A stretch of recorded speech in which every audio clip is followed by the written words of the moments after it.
Algunas personas a través de redes sociales, solicitudes de información, incluso hasta denuncias, han cuestionado por qué uso el sacramental pleno para hacer mis videos.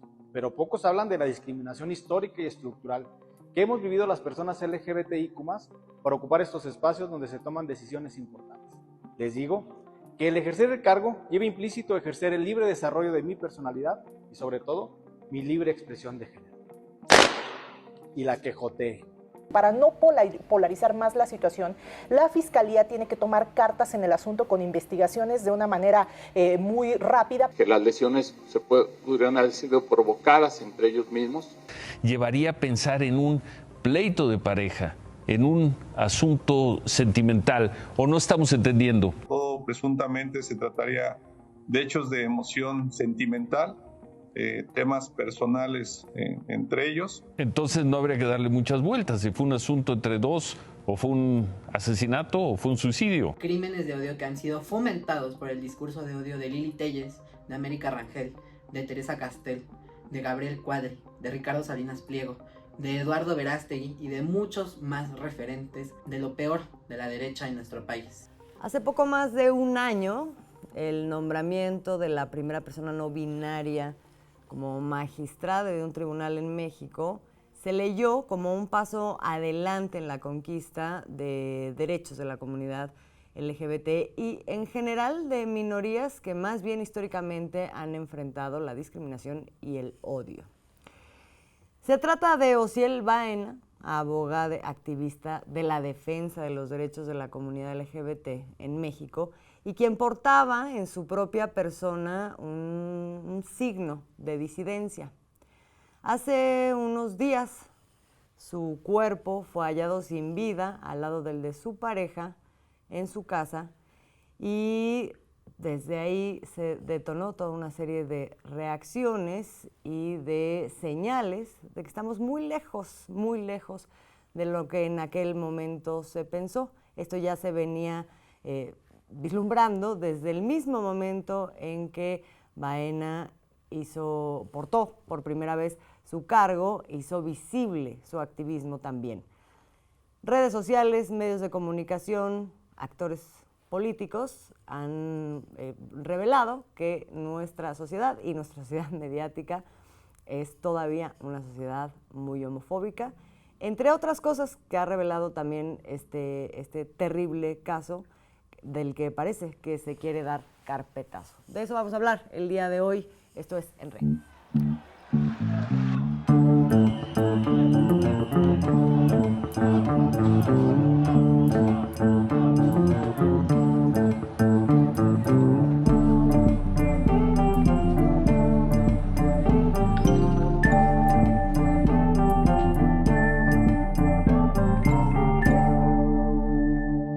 Bienvenidas, bienvenidos, bienvenides a un nuevo episodio de En Red. Somos Alina Duarte, Oscar Camacho y Azul Alzaga y vamos a hablar de lo que ha revelado este terrible caso. ¿Por dónde partimos? Osiel Baena, mejor conocido como Le Magistrade, fue hallado sin vida en Aguascalientes con su pareja Dorian Nieves y ya desde muy pronto y dada la trayectoria de Osiel Baena, se empezó a especular sobre un posible crimen de odio.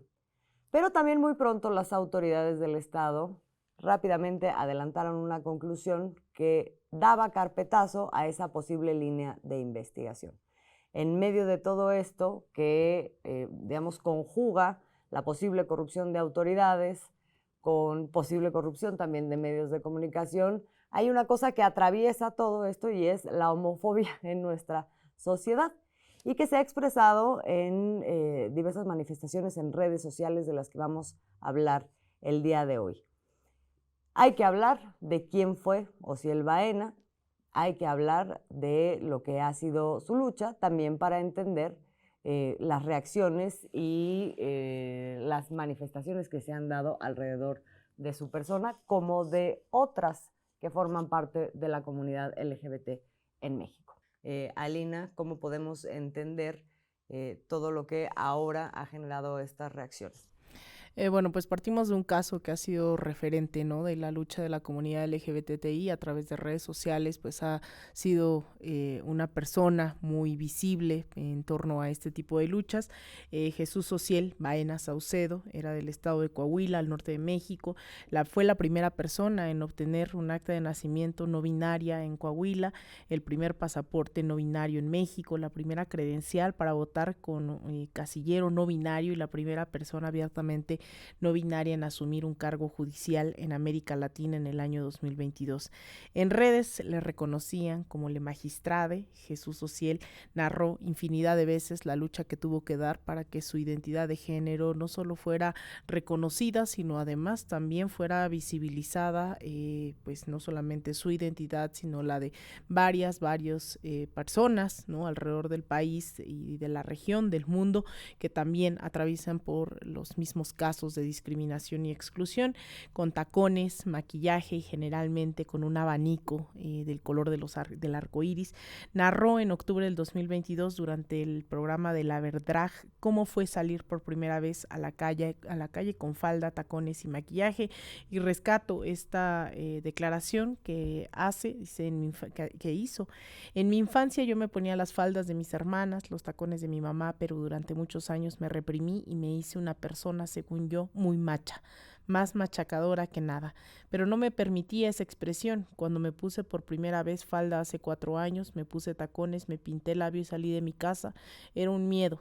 Decidí romper mi propio techo de cristal, mi miedo personal, salir a la calle y yo pensaba que todo el mundo ya me estaba esperando con una piedra, que luego esa piedra se convirtió en discurso verbal, pero el tema es que es más importante de vencer los miedos personales. Es verdad que ante una situación, ¿no?, estructural de discriminación constante hacia estos miembros, personas de parte de la comunidad LGBTIQ+, pues no es fácil, y aún así siempre inspiró optimismo, lucha, combatividad, y que también no era menor dentro de un ámbito sumamente hostil como es un núcleo de abogados siempre muy patriarcal, ¿no?, ese ámbito, y fue inspiración para muchos, para muchas, para muchos, quien pues este tema, ¿no?, que para todavía un gran sector del periodismo, de la sociedad, pues nos cuesta mucho trabajo también, ¿no?, involucrarlo, formarlo parte de nuestro día a día.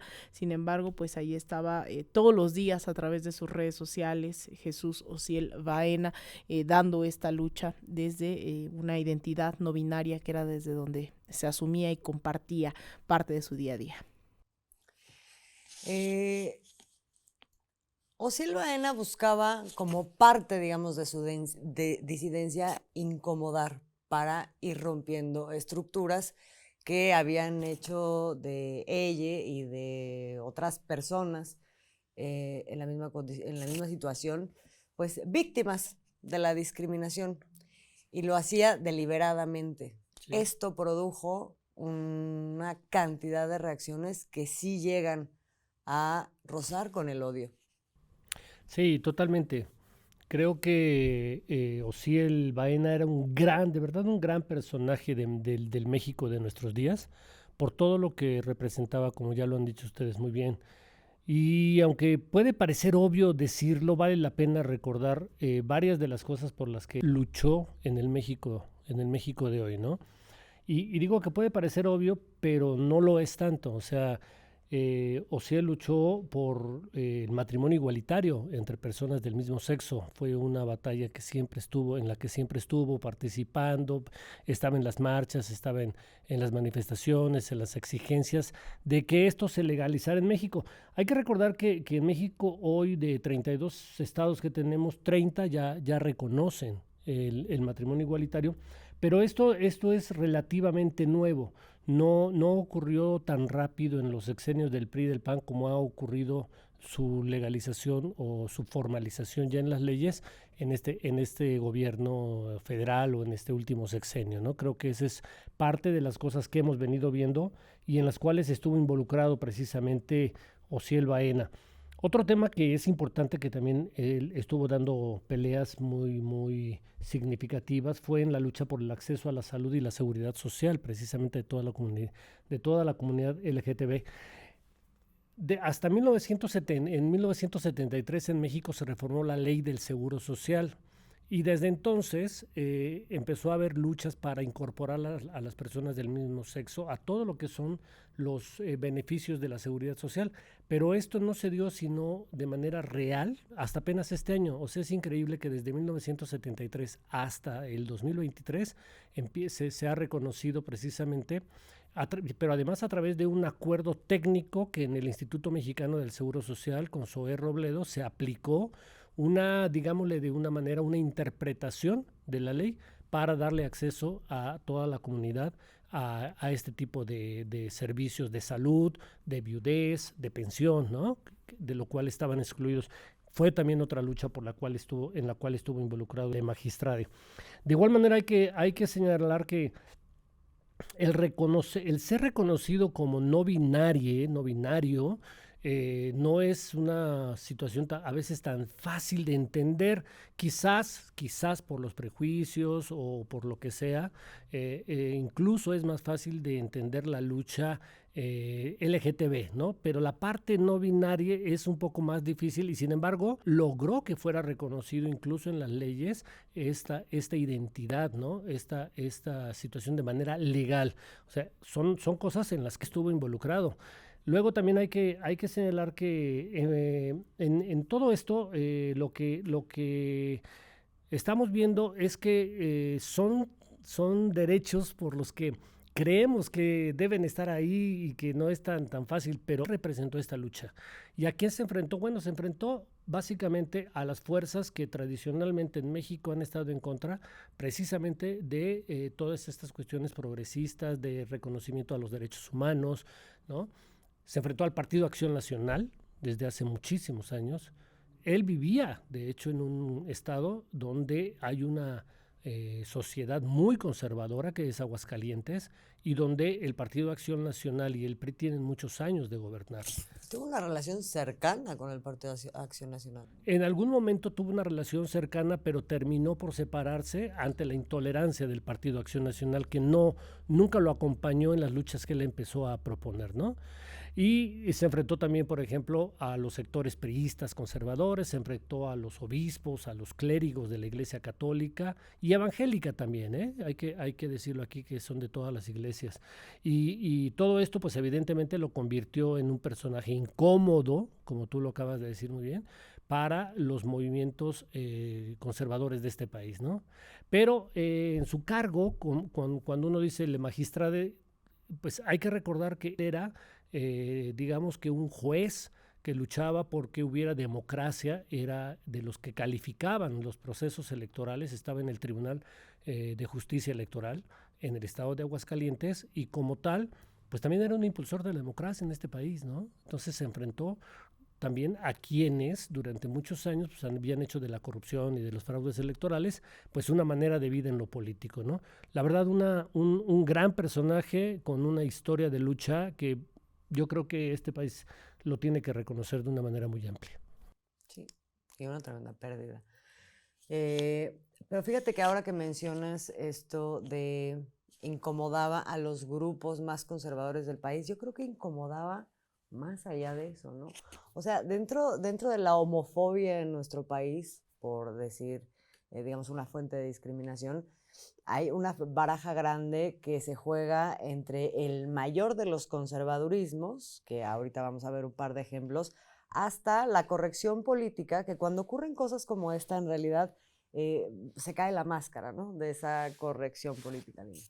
Pues sí, hay varios sectores, ¿no? Que muestran de alguna u otra forma, no hemos negado en estos espacios que también son lecciones para la propia izquierda, ¿no? Este tipo de temas, el cómo nos educamos, cómo tratamos realmente la inclusión más allá de una consigna, y pues no se diga la derecha, ¿no? Tanto las derechas mediáticas, las derechas más conservadoras, sectores de la iglesia, que bien lo señalas, no solamente la iglesia católica, iglesia evangélica, Católica, diferentes iglesias, unas reacciones ultraclericales, ¿no? En ese sentido. Sin embargo, sí hay algo muy tangible que es lo que hemos tenido cierta obsesión en este espacio que analizamos, que son los medios de comunicación. Y esos medios de comunicación corresponden también tanto a estos grupos oligárquicos, estas derechas mediáticas, como ciertos sectores ideológicos conservadores que no necesariamente forman parte de las oligarquías, ¿no? Una sociedad profundamente machista, misógina, homofóbica, ¿no? Y no se diga también bifóbica, lesbofóbica, etcétera, etcétera, racista, xenófoba, que hemos tenido, ha habido un cambio, yo sí creo un cambio en la conciencia del 2018 para acá, hemos tratado de trabajar ciertos temas, pero hay otros que van a ser aún más de largo aliento. Y hay algunos ejemplos que durante estos días hemos visto cómo reflejan que todavía esa misoginia, esa homofobia se encuentra incrustada en las derechas mediáticas, como el caso de Chumel Torres, que bueno, a quien nos vea de otras latitudes, es uno de los íconos de esa derecha mediática racista, xenófoba, misógina, etcétera, que se burlaba hace unos días justamente de Le Magistrade, decía todo bien con el LGBT, incluso el tacón y la boquita pintada, pero es necesario hacer referencia, y ahí hace una serie de pues, aseveraciones clasistas, misóginas, homofóbicas, como queramos tacharlas, ¿no? Hablando de naquísimo, el lenguaje de estos señores, ¿no? De señores, etcétera, etcétera. Vemos a un Ricardo Salinas Pliego, que quien no ha visto el episodio pasado, le invitamos a que vea un personaje de esta calaña. Ricardo Salinas Pliego también muestra este tipo de comentarios a los que nos estamos refiriendo, donde dice el mundo se fue a la jodida. Ahora resulta que por ser, y se refiere a no lo pone completo, pero se refiere también a una expresión homofóbica en este país, tienes puntos extras para conseguir trabajo, pero pelean por una supuesta igualdad, ¿no? Eso es algo que hemos visto de manera constante durante todos estos días en los medios de comunicación. No solo eso, abiertamente han atacado, ¿no? A pesar de incluso ahora que ya pues fue asesinado, asesinade, ¿no? Que pues se comete este delito, Salinas Pliego lo que dice es tenían que ir al psicólogo, ¿no? Pues era como que no se asumían ellos, el problema era ese, no es un tema de violencia estructural, sumado a lo que ahora también entraremos, que pues también es muy difícil que nos vengan a decir en esta doble revictimización, una en los medios de comunicación, la otra en la parte del Poder Judicial, y nos salen con la misma historia de siempre, ¿no? Que esto es un crimen pasional, que además es un delito que todavía hasta la década de los 70s, 80s, ¿no? Todavía se ha venido manifestando, ya no solamente como en la parte judicial, sino también mediáticamente, socialmente, esto del crimen pasional para justificar feminicidios, para justificar actos de odio, ¿no? O incluso esto que dices, Azul, esta parte del carpetazo, pues nos los vuelven a recetar el día de hoy. Sí. Así es, y por eso hablo de que se van cayendo máscaras, porque a la mera hora, digamos, de manera corriente, cotidianamente, lo que vemos es una naturalización de burlas, ¿no? De discriminación que están ahí, pero como que nos hacemos guajes, y que de pronto son las mismas personas que luego dicen... yo quiero tomar esta causa, la causa del feminismo, la causa LGBT, y entonces ahí ves a Televisa, ¿no? Y a comunicadores de estos espacios que es como si no fueran parte de toda esta construcción cuando sí lo son. Y que entonces hace muy fácil que en un momento como este, cuando hay evidentemente rastros de un asesinato de odio, inmediatamente se plieguen a lo que es el discurso o un relato en donde se da este carpetazo, ¿no?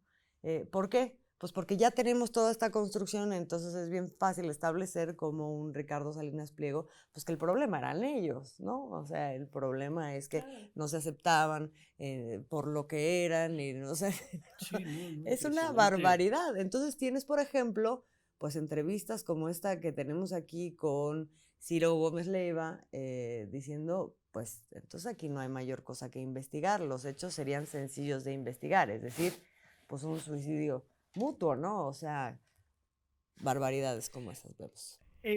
Creo que lo que acabas de decir, el ejemplo de lo que dijo Ciro, sintetiza mucho precisamente de todo el odio que existe al final de cuentas, ¿no?, en estos sectores. O sea, cuando Ciro Gómez Leiva, en un diálogo con el fiscal, con el secretario de gobierno de Aguascalientes, sin que el secretario de gobierno hubiera dicho nada todavía, ningún dato, él le dice al secretario de gobierno: bueno, esto es algo que se tiene que resolver rápido, ¿verdad? Porque no hay mucho que investigar.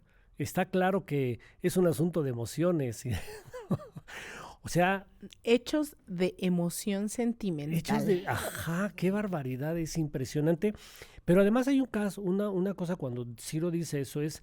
se olvida de que no habían ocurrido ni siquiera unas cuantas horas, o sea, no había ninguna investigación formal, avanzada, ni nada. Ciro el perito. Los medios se vuelven nuevamente esos grandes jueces, sí, peritos. Aquí es importante que se juntan dos fenómenos, porque sí está el tema de la homofobia, la discriminación, toda esta cosa transversal, digamos, cultural, pero se junta con otro fenómeno que es el de la corrupción, y aquí sí te da a pensar qué pasa con un comunicador, que además esto se repite en varios espacios, claro, en donde lo que ves es repetirse lo que ya habíamos visto, por ejemplo, con Ariadna Fernanda y el caso del fiscal Uriel Carmona, en donde rápidamente hace todo para que no fuera un feminicidio, no se investigara como feminicidio y se diera carpetazo.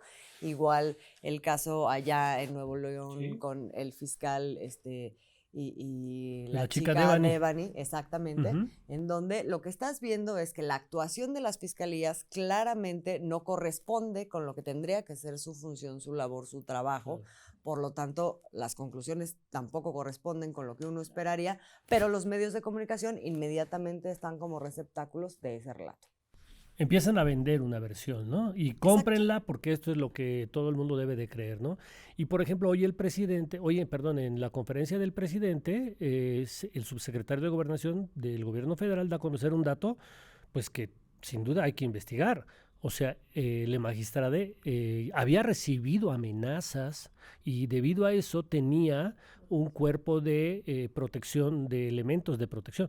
¿Dónde estaban esos escoltas que pues debieran haber estado ahí, pero no estaban?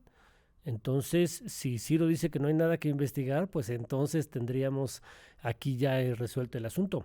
Pero no es tan fácil. O sea, esa versión es la que quieren vender. Aquí lo que la sociedad dice es: investiguen, pero investiguen a fondo. O sea, no dejen las cosas a medias y no se vayan con los prejuicios, la misoginia, la homofobia, todo esto, ¿no? Y el dato de que tenía escoltas es súper importante porque coincide con el dato de que ya había recibido amenazas.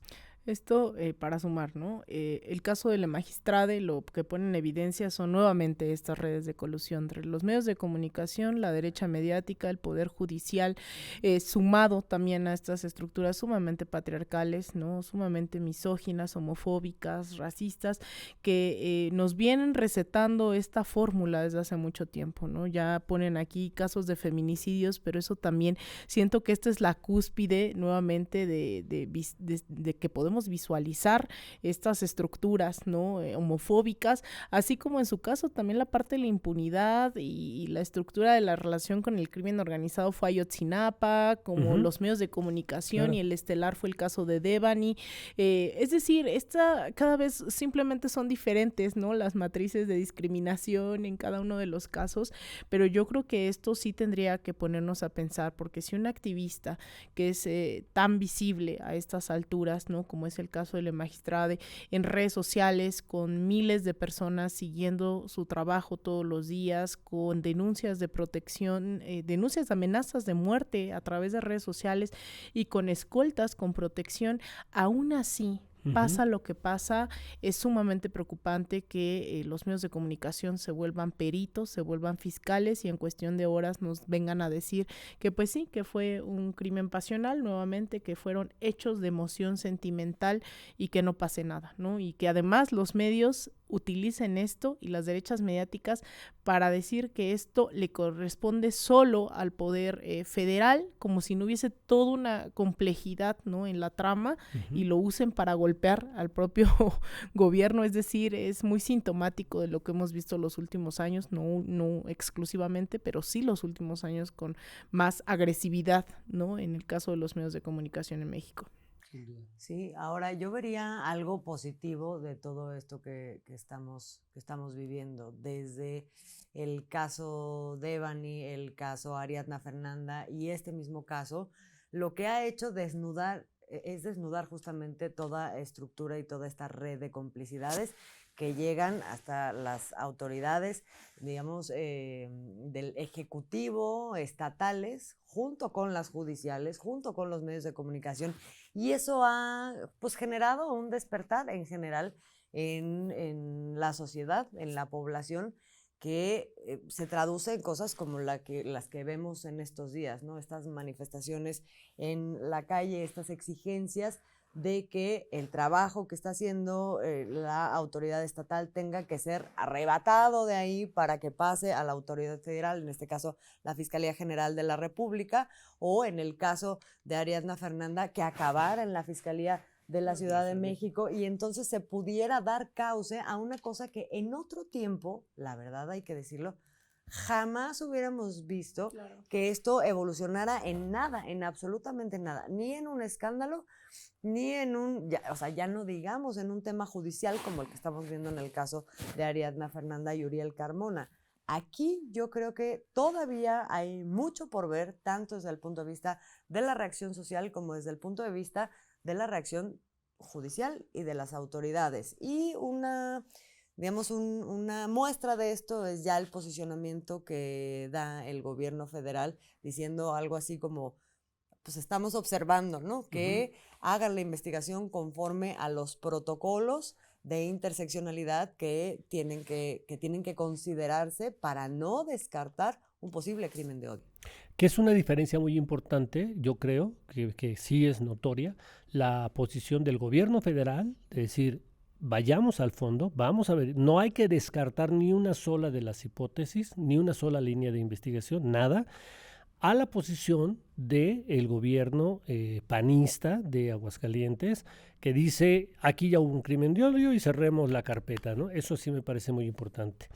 Y cuando yo escucho, por ejemplo, a los funcionarios de Aguascalientes, a los panistas de Aguascalientes, me recuerda, por ejemplo, uno de los primeros casos que yo reporté, les estoy hablando de hace 30, 35 años, cuando sobre la calzada de Tlalpan se cometieron también una serie de crímenes de odio, y lo primero que hizo entonces los gobiernos priistas de ese entonces fue decir que se trataban precisamente de crímenes pasionales, y se descubrió después que no, que había todo un operativo siniestro en contra de las personas que se encontraban en la calzada de Tlalpan, ¿no?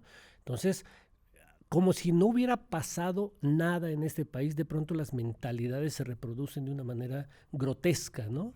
Y creo que también se van a los extremos, ¿no? A mí me gustaría resaltar que ha habido una reacción tremenda. A mí me sorprende mucho esto que señalas, Azul, que en cuestión de horas la gente se organizó para manifestarse. Fueron marchas bastante grandes, no hay que minimizar eso.